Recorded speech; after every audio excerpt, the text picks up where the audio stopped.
असम बहुत बड़ा नाम है, ठीक है। इनका तवक्कुल बहुत कमाल का था।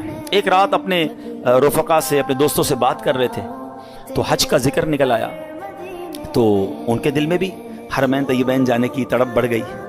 तो घर तशरीफ़ लाए और अहले खाना से कहते हैं अगर मुझे इजाज़त दो तो मैं हरमैन तय्यबैन चला जाऊँ।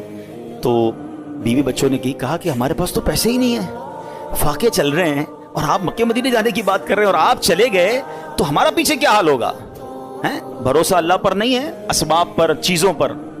तो वह एक छोटी बच्ची थी, वो क्या कहती है, अगर तुम लोग इजाज़त दे दो तुम्हारा क्या जाएगा, ये जहां जाना चाहते जाने दो, ये रिस्क देने वाले थोड़ी हैं। कहते ये राज़िक थोड़ी हैं, रिस्क मिलने का वसीला हैं।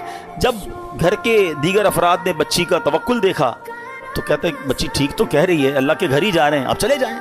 हजरत को इजाज़त दे दी घर वालों ने, आप हज पर रवाना हो गए। अब सुबह हुई तो आपके जैसे ही हज की खबर फैली तो आपके पड़ोसी आ गए, कहिए आपने क्या किया। उस बच्ची को बुरा भला कहने लगे कि आपको इजाज़त नहीं देनी चाहिए थी, आपके अब्बू चले गए, आपके खाने पीने के मसाइल हैं। अच्छा पहले ऐसा तो नहीं था कि 15-20 दिन 40 दिन का हज था, कई महीनों का ट्रैवल होता था, जाते थे आते थे, ऑलमोस्ट 4 to 6 मंथ, हो सकता है साल का सफर हो।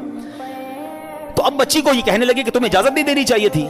आए हाय, जब उस बच्ची ने ये सुना ना तो आसमान की तरफ सर उठाया और कहने लगी कि ऐ मेरे मालिक, अब मुझे इन लोगों के सामने रुसवा ना करना, तेरे भरोसे मैंने कहा था, अब तूने रुसवा नहीं करना। अच्छा हुआ ये कि उस शहर का जो हाकिम था, जो समझ ले बादशाह था या गवर्नर कह लें, वो शहर के गश्त पर निकला और ट्रैवल करते करते उसे प्यास लगी। तो इसी हजरत हातिम असम के घर के दरवाजे पर आकर दरवाज़ा बजाया जाता है, क्या गवर्नर साहब आए हैं, ज़रा पानी पिला दें, प्यास लगी है।